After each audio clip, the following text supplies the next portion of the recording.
tayo na magpapawis.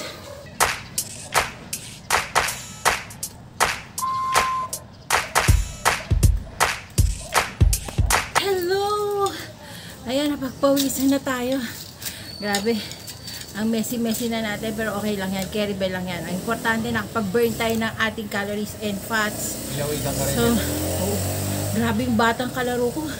Sumakit ang braso ko sa kanya. Lakas lakas tumira. Ayan, umuwi na siya kasi may curfew daw siya hanggang 6 lang. So, ngayon, ayun sabi ni nanay niya.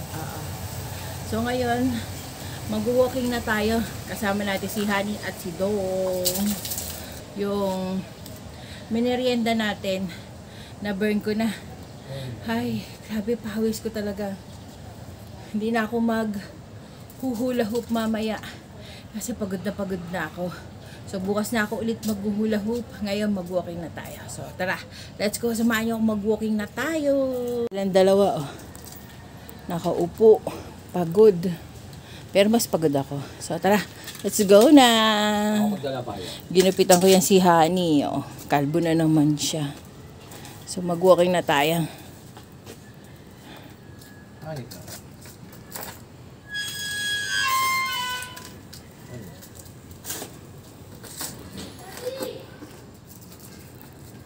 Ayan. May liwanag pa naman kahit papaano. Pero may ilaw na. Nakabukas na yung lights dito sa street light. So, walking tayo. Pahinga. Tara, pahinga muna tayo. Dito tayo upo. Wala si Kulit, hindi nilabas. Baka mamaya pa yan. Upo muna tayo rito sa mamahaling tennis court. Ayan. Wala naglalaro. Kasi ayaw nila magpakita, guys. Ayan. Dahil hanggang ngayon, di pa rin nila matanggap. Ayan, pahinga muna tayo. Diyos mio, pabuhat, pabebe ang bebe. Okay na tayo ulit. Ayan. Siguro 2 ikot, isa lang na daw. 2, 1 ikot na lang. 2. Hala, umaambon. Dong. Uwi na tayo, umaambon guys. Kahit may dala kaming payong, hindi kami kakasya. Mababasa. Sige lang, sige, bilis lang maglakad. So, uwi na tayo. Hindi na tayo makaikot ng 2. Tama na yung pinagpawisan na rin naman tayo. Hello guys! Ayan, nandito na tayo sa bahay. Dapat mag-walking pa kami ng 2 ikot siguro. Kaya lang hindi na kami makaikot kasi umaambon. Yung weather natin ngayon kasi pabago-bago. Maya iinit, maya uulan. So, unpredictable.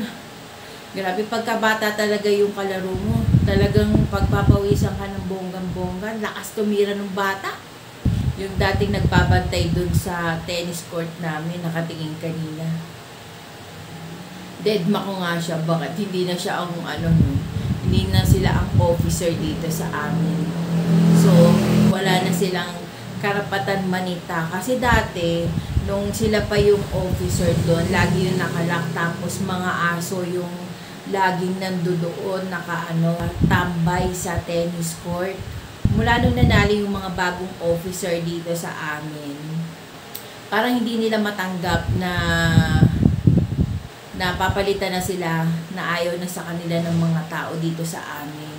Kaya naninibago sila pag may gumagamit ng mga swimming pool, tennis court, yung mga basketball court, ganon. Ngayon, sinira nila yung swimming pool, yung doon, yung parang kubo-kubo. Sinira nila lahat ng pondo daw, lahat ng pondo na binayad ng Homeowners Association, doon nila inilagay lahat, hindi pa nauumpisahan. Kumbaga parang giniba pa lang yung isang parte ng swimming pool. Nabayaran na yung contractor ng buo na 4M daw. Diyos ko, ang dami nga nagsasabi na mga engineer. Kasi dun sa mga officer, may engineer at arkitekto rin na officer. So, nagsasabi sila na hindi daw talaga acceptable na gagastos ng 4M para lang dun sa doon sa ipapaayos na parte ng swimming pool, sabi ng bagong officer. So magulo, masyadong maano dito sa amin ng pamamahala dito sa amin, kasi dito sa amin may pera talaga dito sa isang subdivision. Sobrang malaki ang pera sa subdivision, guys. Kasi dito sa amin, marami, halos lahat pinagbabayad nila na ang monthly dues, which is okay naman yon. Magbayad ka ng monthly dues para sa maintenance ng subdivision. Ang problema kasi, kumbaga parang hindi nila ginagamit yung pera para sa subdivision. Mahirap kasing magsalita na kung ano ang ginagawa nila sa pera, kasi syempre wala naman tayo sa posisyon nila para sabihin na binubulsa nila o ninanakaw nila yung pera. Ang sa amin lang, sana maging transparent sila sa gastusin dito sa loob ng subdivision. Kung pinapaganda nila subdivision, why not? Kaya lang hindi. Yung playground na yon, playground pa yun namin nung maliliit pa kami, na hanggang ngayon playground pa rin, na hindi man lang nila pinaayos. Which parang wala silang pakialam sa mga kabataan. Kung ano gawin nyo dyan, bahala kayo. Kaya yung mga kabataan, wala silang activity, wala silang paglalaruan. Kaya ginagawa na ng mga bata, ayan, kung ano-anong masasamang mga elemento na lang yung mga naiisip nilang gawin sa buhay nila. Kaya ganun yung nagiging sitwasyon dito sa amin. Sabi nga ng namin, barangay captain namin, masyado anyang controversial yung election nyo rito. Homeowners officer lang yung i-elect mo, pero kailangan may kapulisan pa. Kasi nakakatakot naman talaga, guys. Kahit kayo man yung nasa sitwasyon namin dito, matatakot kayo kasi mahirap magsalita sa social media. Kasi marami na kaming nababalitaan, tungkol sa ginagawa ng isang officer na yan dito sa subdivision namin, na hindi siya magandang ginagawa dito sa subdivision namin. Kaya naggawa na dito ng paraan na parang mapaalis yung lumang officer dito sa amin. Para maging peaceful naman, tsaka kaya yung aming subdivision. Kaya lang kasi sa ngayon, parang nagkakaroon pa kasi ng, yung parang may hindrance pang nagaganap dahil nga natatakot pa yung mga tao sa pwedeng posibleng gawin ng dating officer. So, kaya mahirap din gumalaw dito, magsalita ng magsalita. Kasi, gaya niyan, ilang beses nang may dumarating dito sa subdivision namin na taga Quezon City Hall, na pinapa-stop yung renovation ng swimming pool. Kasi yung swimming pool naman dito sa amin, pwede pa naman siyang paggamitin. Talagang pwede pa siyang i-enjoy ng mga tao dito. Kaya lang, sila lang talaga ay nagpasimuno na gibain yung swimming pool. Which is, buti na lang kamo na agapan siya ng mga bagong HOA na maipatigil, magkaroon ng order galing sa City Hall and then sa abogado na ipahinto yung re-renovate, pag-demolish nung swimming pool. Kasi as in, sobrang okay na okay pa yung swimming pool namin dito. Kaya pinapahinto kasi nga, para yung budget na, di ba dapat kapag aalis na yung mga lumang officer, dapat ibibigay na yung lahat ng funds na meron sila, yung office, ibibigay na rin nila yung susi dun sa bagong administration o bagong officer na nanalo. Dito sa aming hindi. Biruin mo anong na buwan na. February na. Pero ang nasa opisina pa rin yung mga officer na luma. Hindi pa makapwesto yung mga bagong officer kasi nandoon pa sila. Kasi pagka in-invade nila yon ng mga bagong officer, pagka pinasok ng mga bagong officer yun, nakugulo yun. Kasi yung officer na yun, hindi siya marunong tumanggap ng pagkatalo niyan. Talagang ubos na ubos yung budget ng homeowners. Nagsisisi nga ako, ba't ako nagbayad yan sa homeowners na yan? Saka gustuhan ko kasi makaboto dahil pag hindi ka bayad ng monthly dues, hindi ka pwedeng gumamit ng lahat-lahat ng amenities dito. Hindi ka pwedeng bumoto, mawawala yung rights mo dito sa pagboto. sa paggamit ng swimming pool, sa mga gwardiya, yan, mawawala lahat yan. Kasi hindi ka nakapagbayad ng monthly dues. At kapag hindi ka nakapagbayad ng monthly dues, doon ka naman nila pupuntahan sa kanto, sa may gate mismo ng subdivision. Doon ka nila kakausapin, which is nakakahiya sa mga tao, di ba? Ang daming makakakita sa'yo na mga tao doon na pumapasok. Makikita mga pumapasok ng mga tao, tapos sasabihan ka na, magbayad kayo ng monthly dues, kasi kung hindi na kayo makakapasok dito. At bakit ka naman hindi makakapasok? Nandito yung bahay mo, hindi ka makakapasok. Di bili na lang nila yung bahay ko para aalis na lang din ako dito. Tapos, kanila na yung subdivision, di ba?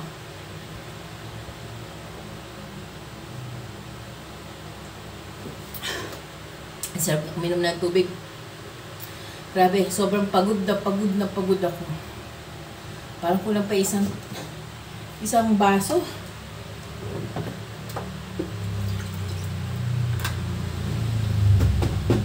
One more. So, ayan, nagsaing lang ako. Meron na kasi kaming ulam dito. Meron ako niluto kaninang manok. Fried chicken. So, air fry ko na lang yon para mainit siya mamaya. And then, meron na rin ako nilutong gulay. Ito yung lunch namin kanina. Sabi ko nga sa inyo, kapag nagluluto talaga ako, ang meal namin umaabot minsan hanggang dinner, hanggang kinabukasan. Pag nagluto ako ng lunch, meron pa akong pang-dinner. Meron pa kaming pang-dinner. Meron pa kaming aabutan ng pang-lunch ulit kinabukasan. So, ngayon, meron pa kaming pang-dinner kasi konti lang yung niluto ko. So, bukas magluluto naman ako ng munggo. Tapos, baka bibili na lang ako ng galunggong sa mini palengke dito sa amin para terno ng munggo para masarap. So, yun ang aking gagawin bukas. Ang aming ulam, Munggo Friday! So, yan. Hindi ko kayo masama kapag nag-i-e-bike tayo kasi hindi pa dumarating yung in-order ko na yung pang e-bike para ilalagay yung cellphone. Kasi ngayon guys talaga nakakatakot yung panahon natin ngayon dahil nanonood kayo ng mga news, ang dami, may mga hino-hold up, may mga hino-hostage, ang daming krimen na nangyayari ngayon, may mga pag hindi mo nilimusan, tututukan ka ng ice pick, buti na lang talaga nahuhuli sila agad, nai-snatch, yung mga ganun, mga masasamang loob. Dahil kasi nga sa sobrang hirap ng buhay, at saka sa bilihin, napakamahal. Biruin mo ang baboy ngayon, guys, 400 na ang kilo. Samantalang dati, 190, 200 lang ang pinakamahal na baboy, 250, yan. Ngayon, 400 na ang kilo ng baboy. Sobrang mahal.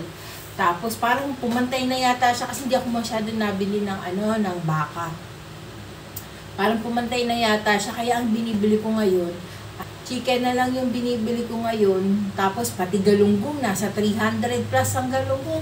Sobrang mahal ng bilihin ngayon. Kaya, hindi mo rin kasi masisisi yung mga tao na gumagawa sila ng kalokohan, ng masasama. Dahil nga, wala sila papakain eh. Tapos, ang trabaho, may qualification, may age limit, kailangan nakatapos ka ng pag-aaral. Pero cashier ka, tapos hihingihan ka for 4-year course. Di ba? Magmo-mall ka, magsi-sales lady ka sa isang mall. Kailangan college level ka o college graduate ka. Fluent ka pa sa English. Ang daming mga hinihinging mga requirements. Pero ang sweldo, hindi naman pumapasa rin sa qualification. Diba? Kung halimbawa graduate ka ng 4-year course, ayan, pag halimbawa graduate ka ng 4-year course, magkano ang sweldo mo? 15,000 a month. Aabot ba yun? Kakasya ba ang 15,000 a month? Diba? Less mo ang SSS, PhilHealth, Pag-ibig, kung ano pang mga deduction ang mangyayari sa'yo. So, magkano na lang take home pay mo sa 15K? Diba? Tapos hanapan ka qualification, college level. College graduate. Very fluent oral and written Ay, nako. In English. O, diba? Kahit nga call center ngayon, magkano na lang ang ano nila, ang pay nila.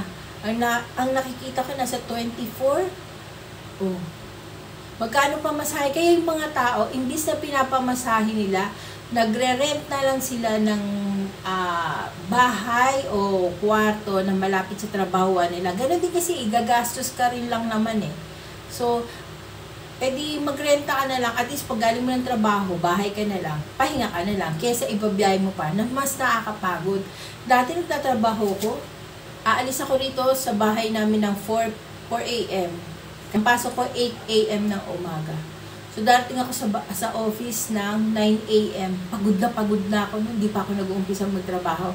Tapos doon ka pala mag-uumpisa magtrabaho, late ka na, deducted na yung salary mo. Dahil nga sa sobrang traffic, tas nasisiraan pa ang MRT that time, na siguro hindi na ngayon, pero ewan ko lang. So yun, nasisiraan pa rin ang MRT.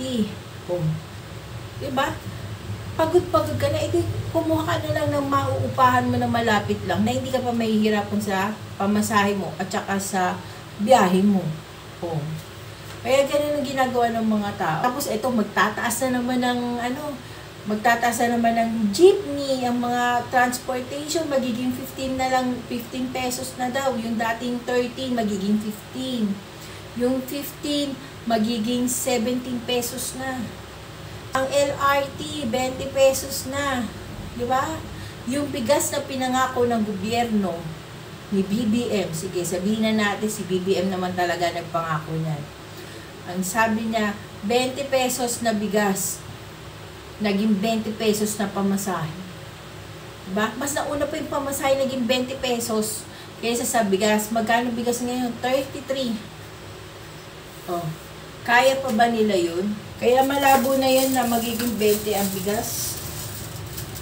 Kaya yung mga nagsasabi na mga tumatakbo ngayon na pabababain ang presyo ng bilihin, libreng kolehiyo, naku, mag-isip-isip kayo. Never, kahit kailan, naging libre ang kolehiyo.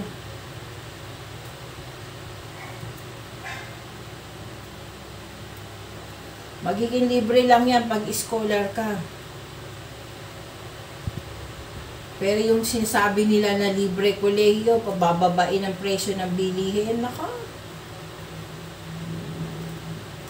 Ano yun? Joke yun. Prank yun.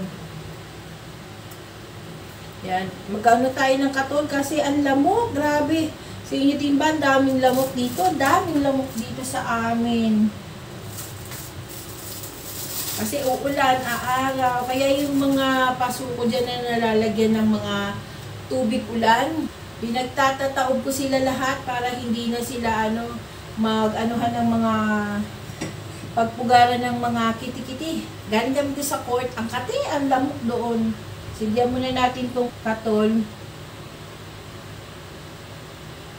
Yan, pausukan muna natin para mawala yung lamok.